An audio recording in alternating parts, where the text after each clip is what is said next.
రావాలి, సిక్ అయినాక ఇమీడియట్ రావాలి. 1 or 2 days గ్యాప్ ఇచ్చే వరకు, 1 day or half day, the boys became more sick. So something like that happened. And see, now the point is we have to act on this. It is a gross negligence. Vyavastha, institution, whatever. That means we are all.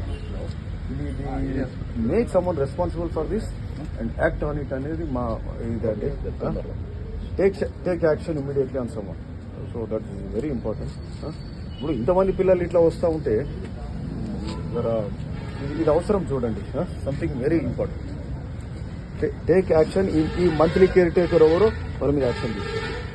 Are if there is a warden lead అంటారు, వాళ్ళ మీద చూడండి. ఇమ్మీడియట్గా ఆ water tanks, ఆ food samples, ఆ water samples, entire premises need to be ఆ biological test కానీ ఆ శాంపుల్స్ కానీ చేయాల్సి ఉంటుంది.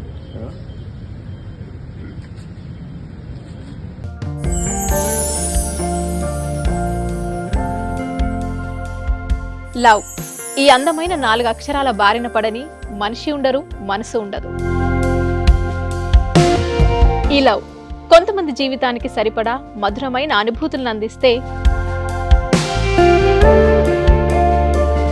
మరికొంతమందికి జీవితాంతం వెంటాడే చేదు జ్ఞాపకాలను మిగిల్చుతోంది. లైలా మజ్ను, పార్వతీ దేవదాస్, ఈ 2 కథల్లో మజ్ను లైలా ప్రేమ కోసం ఎంత పరితపించాడో విన్నాం.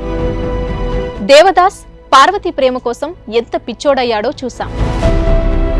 కానీ లైలా మజ్ను ప్రేమ కోసం ఎంత ఆరాటపడిందో మనం ఆలోచించలేదు. దేవదాసు దూరమయ్యాక పార్వతి పరిస్థితి ఏంటో మనం అర్థం చేసుకోలేదు. ప్రేమ నుండి పెళ్లి వరకు వెళ్ళలేకపోయినా ఎంతో మంది అమ్మాయిల బ్రేకప్ స్టోరీస్తో మీ లవ్ టుడే.